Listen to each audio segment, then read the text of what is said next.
विधी शाखेत लॉचं शिक्षण घेण्यासाठी पुण्यातल्या ILS Indian law society law college या कॉलेजमध्ये माझी निवड झाली. जवळपास 1924 ची त्या कॉलेजची स्थापना आहे. 100 ते 125 एकर मध्ये केवळ आणि केवळ लॉचा कॅम्पस आहे.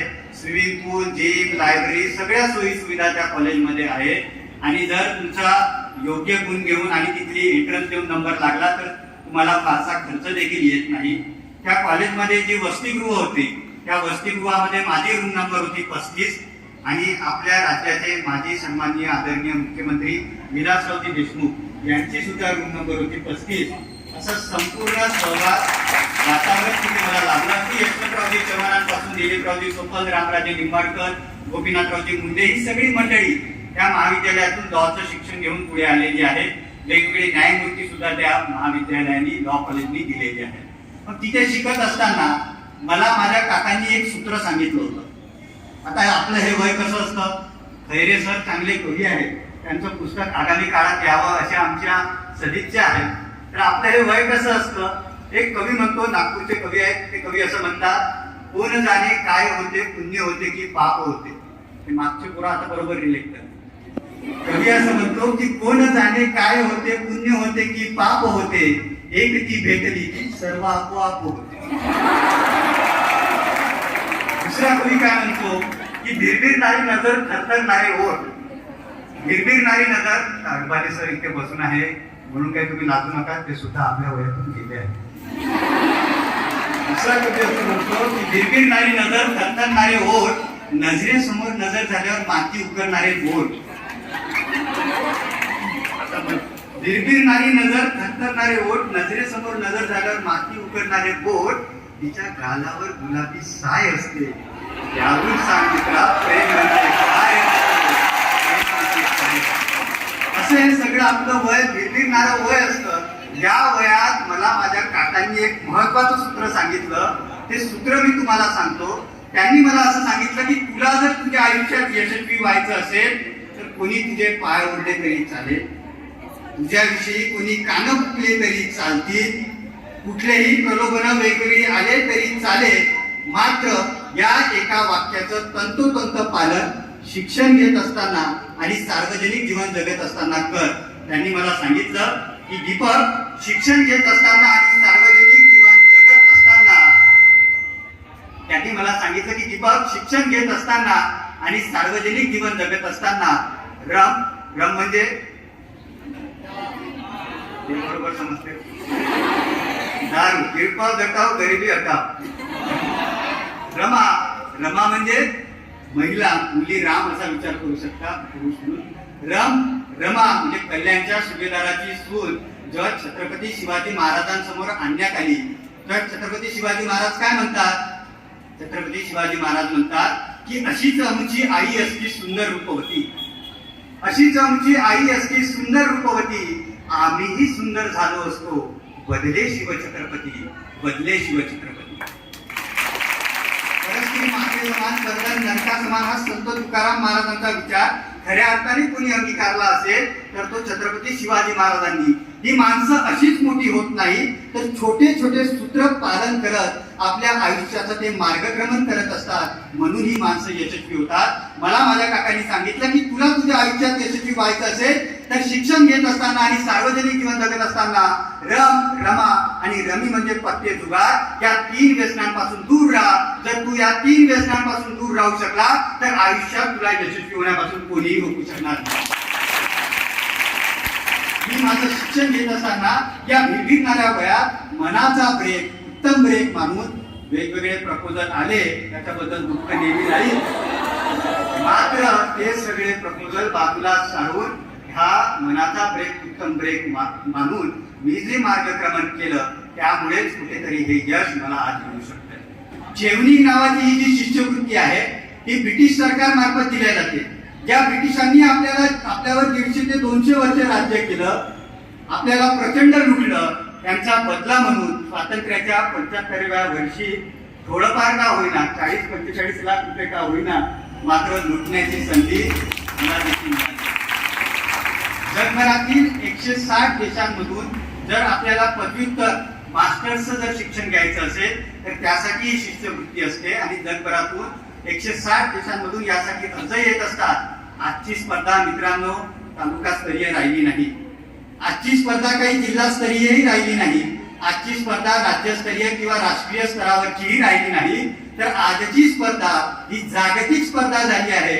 जग हे ग्लोबल विलेज झालेलं असताना या जागतिक स्पर्धेत जर आपल्याला टिकायचं असेल तर आपल्या भोवती ज्या ज्या जागतिक संधी आहेत त्यासाठी आतापासूनच आपल्याला तयारी करावी लागणार आहे। मग मी तुम्हाला ज्याप्रमाणे सांगितलं की चेवनिंग ब्रिटिश डेप्युटी प्राईम मिनिस्टर त्यांच्या नावाने 1983 पासून ब्रिटिशांनी चालू केलेली ही शिष्यवृत्ती, त्या शिष्यवृत्तीत 160 देशांहून अधिक लोक जवळपास 60 ते 70 हजार लोक अर्ज करत असतात आणि त्यातून केवळ 2% लोकांची या शिष्यवृत्तीसाठी निवड होत असते। भारतामधून देखील 10,000 अर्ज येत असतात आणि त्यातून 40 ते 50 लोक भारतातून दरवर्षी ते घेतात आणि त्यात वयाची कुठलीही मर्यादा नसल्यामुळे अगदी IAS, IRS सगळ्या दर्जाचे अधिकारी असतात, चांगल्या नामांकित काम करणारी वेगवेगळ्या क्षेत्रातील लोक सुद्धा या शिष्यवृत्तीसाठी अर्ज करत असतात आणि यावर्षी संपूर्ण भारतामध्ये सर्वात कमी वयाचा तरुण वयाचा वकील म्हणून ही शिष्यवृत्ती पटकवण्याचा मान मला मिळाला आहे। तर विद्यार्थी मित्रांनो, हा जो प्रवास आहे म्हणजे एका लखमापूर गावच्या जिल्हा परिषद शाळेत शिकत असतानाचा प्रवास आणि पुढे चेवनिंग ही ग्लोबल शिष्यवृत्ती मिळवण्याचा प्रवास आणि ही शिष्यवृत्ती मिळाल्यानंतर आता पुढील वर्षभर 10 सप्टेंबर ते 15 सप्टेंबरच्या दरम्यान मी आता लंडनसाठी जाणार आहे आणि पुढच्या वर्षभर माझं शिक्षण लंडनमध्ये होईल। आना जाना खाना पिना रहना आणि पूर्ण विमानाचा येण्या जाण्याचा संपूर्ण खर्च हा ब्रिटिश सरकार मार्फत होणार आहे। एवढंच नव्हे तर मंथली काही स्टायपेंडची रक्कम सुद्धा ते देणार आहे। अशी संपूर्ण सोयी सुविधा मिळवण्यापर्यंतची जी मदत पोहोचली आहे हे काही माझ्या एकट्याचं यश नाही, हे मी नम्रपणे सांगतो, प्रामाणिकपणे सांगतो। या यशामध्ये माझे कुटुंबीय असतील, चळवळीतले वेगवेगळे साथी असतील, शिक्षक वृंद असतील आणि कळत न कळत माझ्यावर संस्कार करणारे या गावातील किंवा आपल्या भागातील सगळे नागरिक असतील, त्यांचं हे खऱ्या अर्थाने यश आहे। आणि जर जिल्हा परिषद शाळेत शिकणारा दीपक हे करू शकतो तर तुम्ही देखील हे करू शकता, हा आत्मविश्वास तुम्हाला बाळगायचा आहे असं वाटतं। मग 12वी नंतर पुण्याला शिकायला गेलो। या सगळ्या वयामध्ये आणि तिथे शिकत असताना केवळ पुस्तकापुरतं मर्यादित न राहता, पुस्तकी किडा म्हणून न राहता आपण ऍडव्होकेट असीम सरोदे यांचे आता टीव्ही चॅनल्स, डिबेटवर किंवा वृत्तपत्रात वेगवेगळ्या माध्यमातून त्यांना बघत असतो। त्यांच्यासोबत काम करण्याची गोरेसर मला संधी मिळाली आणि ते काम करत असताना पुढे मग आता सरांनी ज्याप्रमाणे उल्लेख केला, आपल्याला फिरायची फार आवड असते या वयात आणि पुण्यात गेल्यावर मुंबईला फिरायला जायला प्रत्येकालाच आवडतं। आम्ही सगळे मित्रमैत्रिणी मिळून मुंबईला एकदा फिरायला गेलो होतो। गिरगावची चौपाटी पाहिली, बढिया तिथे बीचवर आम्ही सगळे खेळलो, त्यानंतर मरीन ड्राईव्हवर गेलो आणि त्यानंतर मग हाजी अली नावाचा एक दर्गा आहे। त्या दर्ग्याचं असं वैशिष्ट्य आहे की मधोमध तो दर्गा आहे आणि चौबाजूने अरबी समुद्र आहे आणि इतका मोठा समुद्र चौबाजूने असताना सुद्धा कधी तो दर्गा बुडत नाही असं त्याचं संपूर्ण आर्किटेक्चरिंग आहे।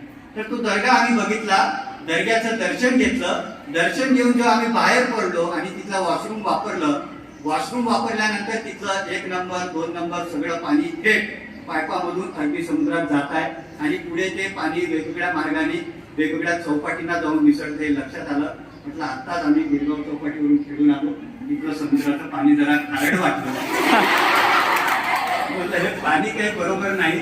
हे सगळे फोटोज व्हिडिओज आम्ही घेतले आणि त्या सगळ्या फोटोज व्हिडिओज घेतल्यानंतर त्या संदर्भात आम्ही ऍडव्होकेट असीम सरोदे सर यांच्या मार्गदर्शनात राष्ट्रीय हरित न्यायाधिकरणात एक याचिका दाखल केली। त्या याचिकेच्या पहिल्याच परिच्छेदात असं लिहिलं की आम्ही अल्लाच्या विचारांना मानणारी लोक आहोत, अल्लाने आम्हाला स्वच्छतेचा धर्म शिकवला आणि अल्लाचा धर्म पुढे जावा म्हणून ही याचिका आम्ही दाखल करतोय।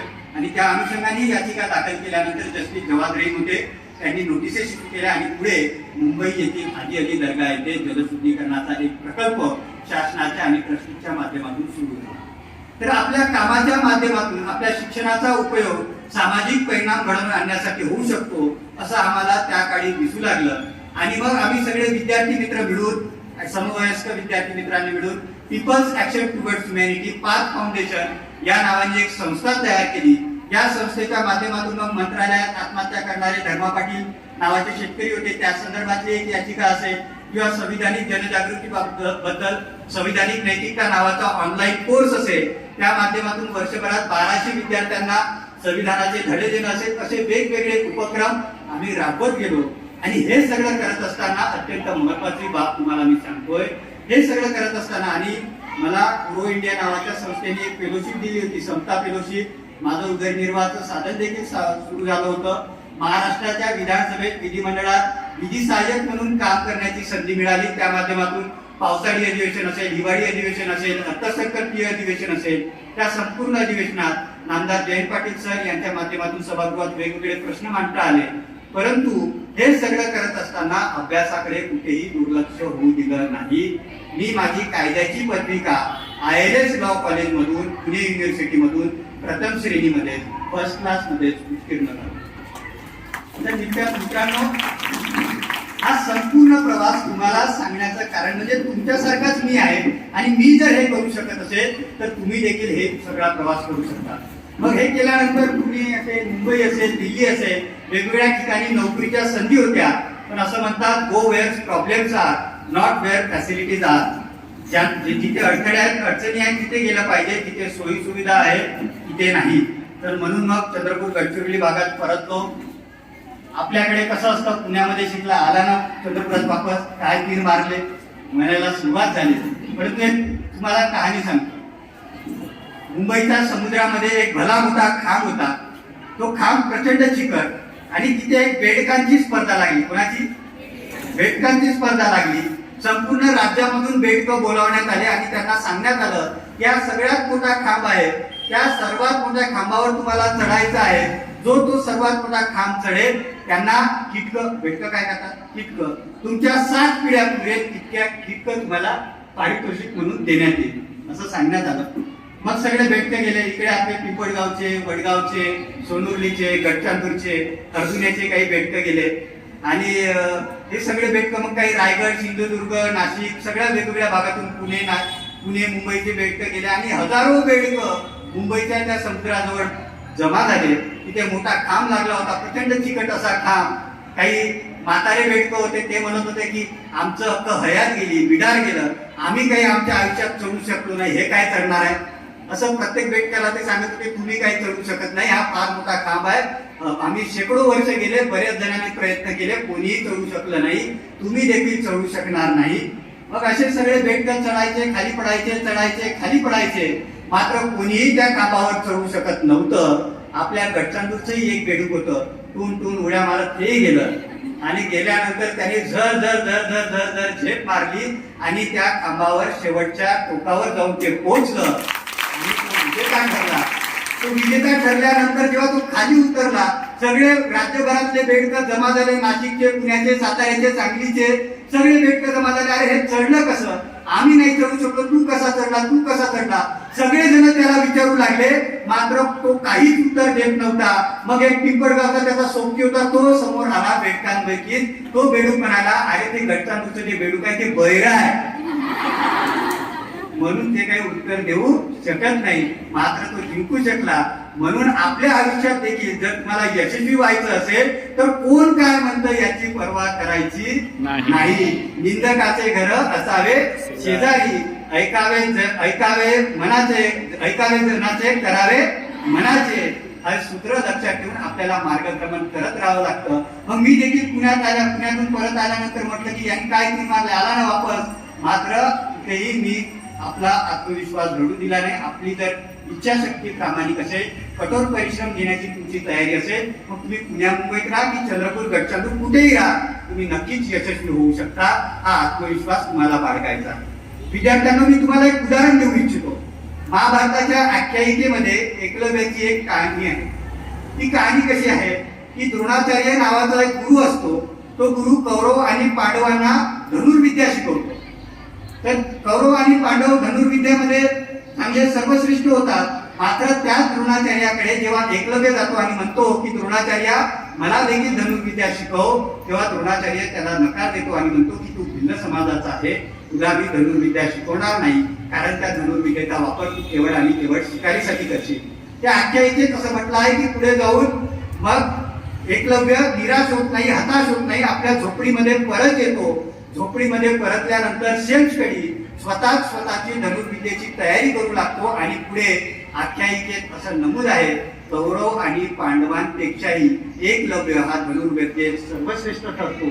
त्याचप्रमाणे पुणे, मुंबई, दिल्लीमध्ये वेगवेगळे क्लासेस असताना सुद्धा आत्ताच आपल्या कोरपणा तालुक्यातल्या मिशन अभ्यासिकेमध्ये शिकणारा, कोरपण्यामध्ये अभ्यास करणारा प्रतीक बोर्डे, माझा वर्गमित्र, बेंचमेट, हा तहसीलदारपदी इथे शिकून रुजू झाला, सेल्फ स्टडी करून रुजू झाला. जर प्रतीक हे करू शकतो, जर भूषण हे करू शकतो, जर रणजित हे करू शकतो, तर तुम्ही देखील हे करू शकता. हा आत्मविश्वास येणाऱ्या पिढीला बाळगायचा आहे. ही सेल्फ स्टडी करण्याची तयारी तुम्हाला देखील करणे गरजेचं आहे. आजच्या जर काळात कोणी म्हणत असेल मी गरीब आहे म्हणून शिकू शकलो नाही, माझी परिस्थिती नव्हती म्हणून शिकू शकलो नाही, माझी आई मला भांडे घासायला लावत होती म्हणून मी शिकू शकली नाही, तर हे सगळं झूट, खोटा आहे, खोटांड आहे. हे आपण लक्षात घेतलं पाहिजे.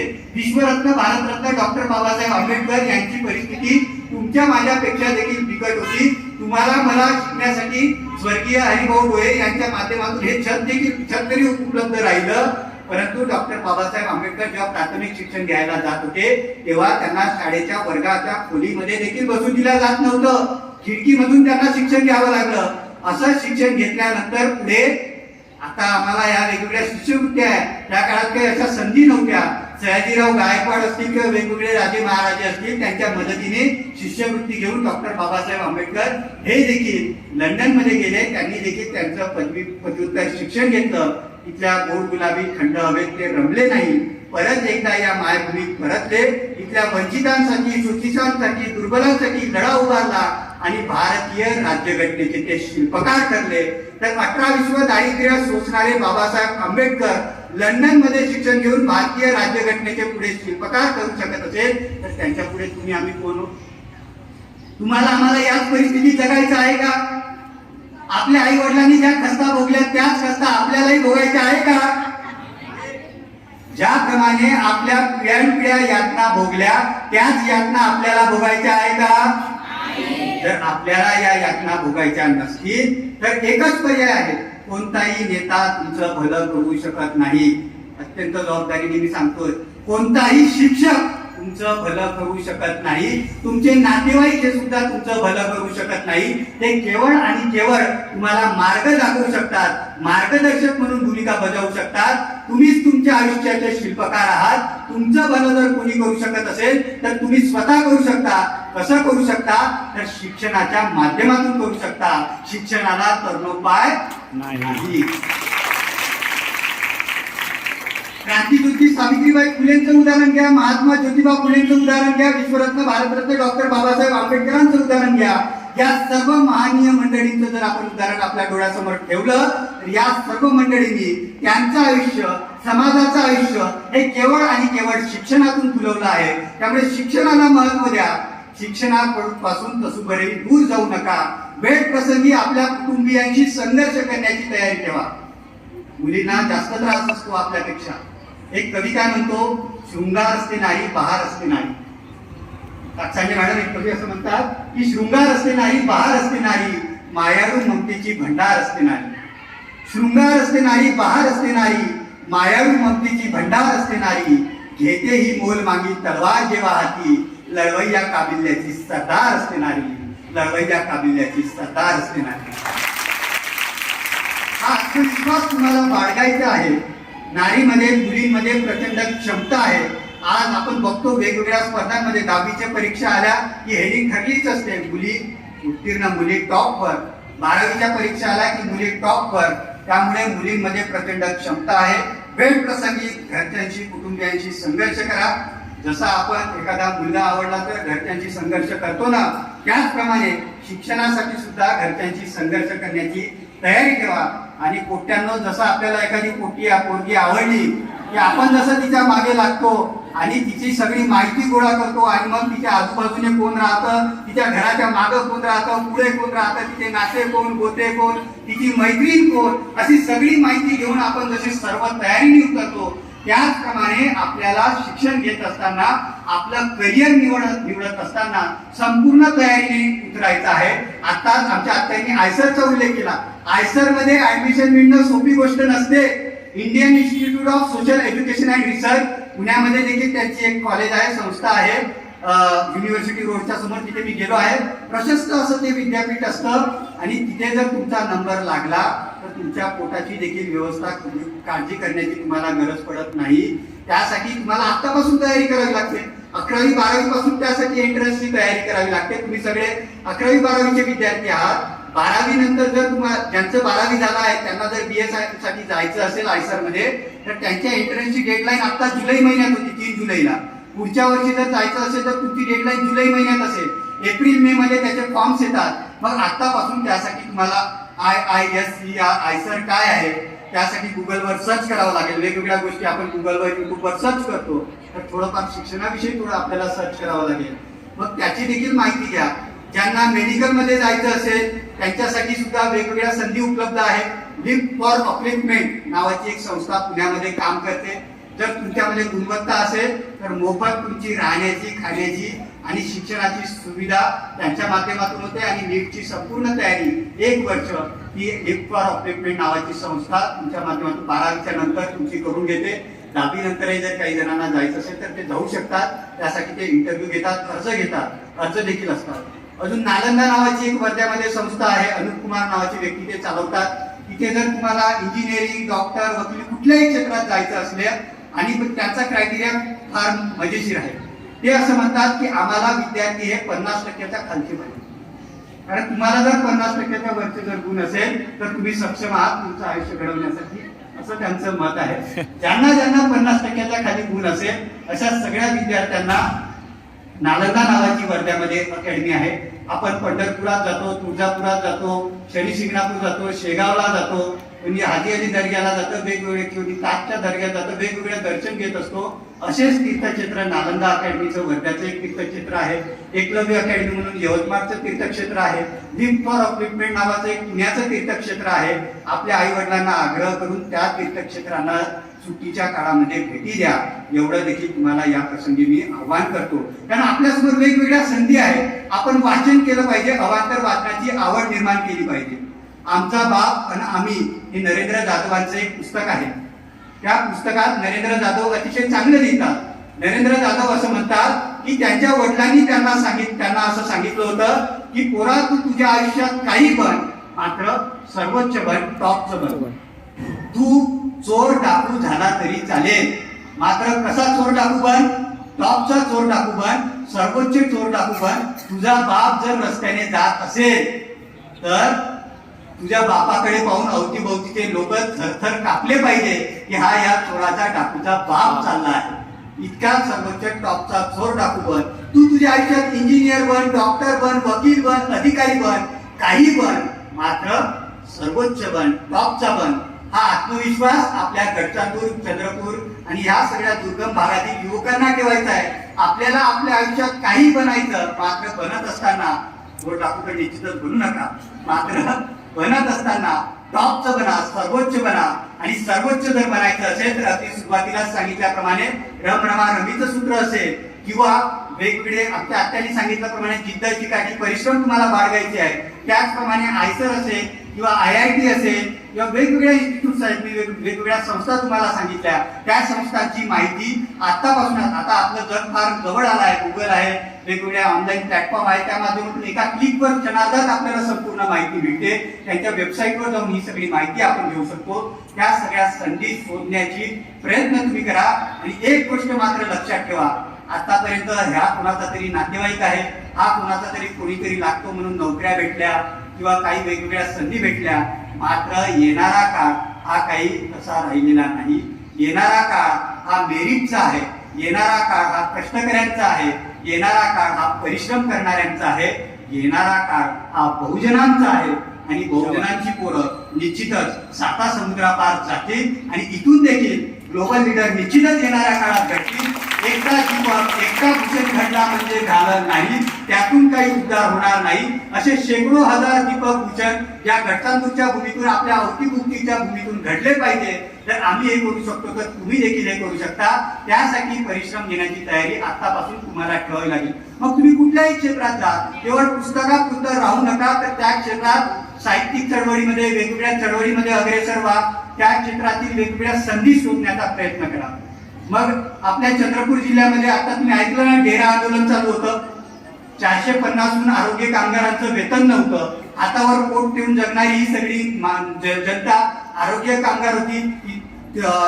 तृतीय आणि चतुर्थ श्रेणीच्या त्यांच्या नोकऱ्या एका बाजूने कोविड वॉरियर म्हणून संपूर्ण जिल्ह्यामध्ये वेगवेगळे मंडळी त्यांचा सत्कार करत होते आणि दुसऱ्या बाजूने त्यांना 7 महिन्यांहून अधिक काळाचं वेतन देखील नव्हतं.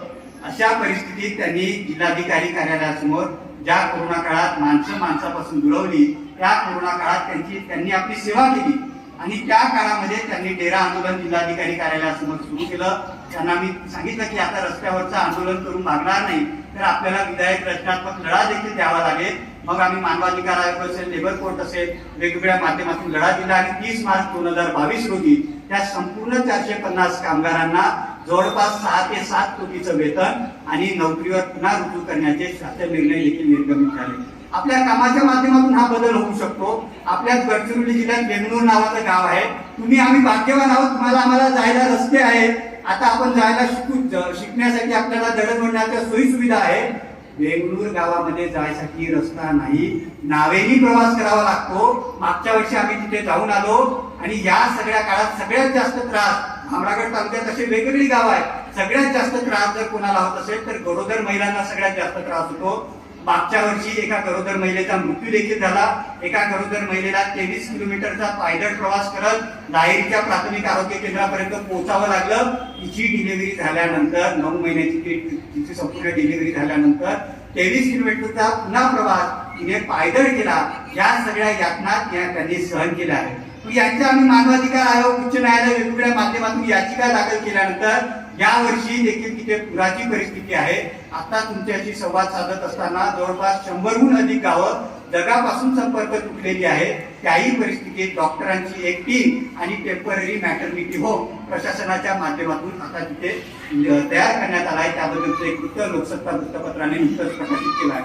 बेंगळूर या गावात उच्च न्यायालयाची एक टीम 28 जुलैला पोहोचली आणि त्या माध्यमातून त्या गावात ब्रिज असेल किंवा आता प्राथमिक आरोग्य केंद्राच्या सोयी सुविधा असेल त्या प्रपोज करण्यात आल्या आणि त्या संदर्भातली देखील याचिका आता आमची उच्च न्यायालयात चालू आहे. तर आपल्या शिक्षणाचा उपयोग समाजातील तळागाळातील दुर्बल घटकांसाठी, मग शेतकरी असेल, आदिवासी असेल, कामगार असतील, यांच्यासाठी करता येत असेल तर त्याहून दुसरं समाधान विद्यार्थी मित्रांनो कुठलंच नसतं. मी माझ्या ILS विधी महाविद्यालयात शिकत असताना पोरांपेक्षा पोरी देखील अट्टल होत्या सर. म्हणजे आमच्याकडे पबचं कल्चर होतं. कोरेगाव पार्क, आमच्या बर्थडे पार्ट्या असतील, फ्रेशर्स पार्ट्या असतील, ह्या सगळ्या आपल्या पुरी इथे साध्या सुध्या राहतात आणि तिकडे गेल्यावर काय होतं माहित नाही. आणि सगळ्या तिथे पार्ट्या असतील, वेगवेगळ्या ठिकाणी जायला लागतात आणि हे सगळं वातावरण असताना आम्हाला देखील तिथे बर्थडे पार्टी, डॅश पार्टी, पोरं तर काही कमी नसतातच. आणि ह्या सगळ्या पार्ट्यामध्ये आम्ही जात होतो, पण तिथे गेल्यानंतर सॉफ्ट ड्रिंक नाही, कोल्ड ड्रिंक नाही, कुठलंच ड्रिंक नाही. हे आपला मनावर ब्रेक आपण ठेवत होतो. ज्याप्रमाणे मी ठेवला त्याप्रमाणे तुम्हाला देखील ठेवायचं आहे. कारण आपल्या आई वडिलांनी कष्ट संघर्ष केलाय, आपल्या आई वडिलांनी ज्या यातना भोगल्या आहेत त्या यातना आपल्याला पुढच्या पिढीला भोगू द्यायचा नाही. आपण आपल्याला समृद्ध करून आपल्या समाजाला देखील समृद्ध करायचं आहे. आणि त्या दृष्टीने वाटचाल करत असताना आपल्या शिक्षणाचा उपयोग ज्याप्रमाणे डॉक्टर बाबासाहेब आंबेडकर, सावित्रीबाई फुले, महात्मा फुले या सर्व महान मंडळींनी आपल्या शिक्षणाचा उपयोग दुर्बल घटकांसाठी केला, त्याचप्रमाणे आपल्याला आपल्या शिक्षणाचा उपयोग दुर्बल घटकांसाठी करायचा आहे. ही आपल्याला मनामध्ये ठेवायचं आहे. जाता जाता फक्त एवढंच सांगेल की ताडोबाच्या जंगलामध्ये एकदा पुण्याचा पोरगा आणि आपला गडचंडूरचा पोरगा असतो.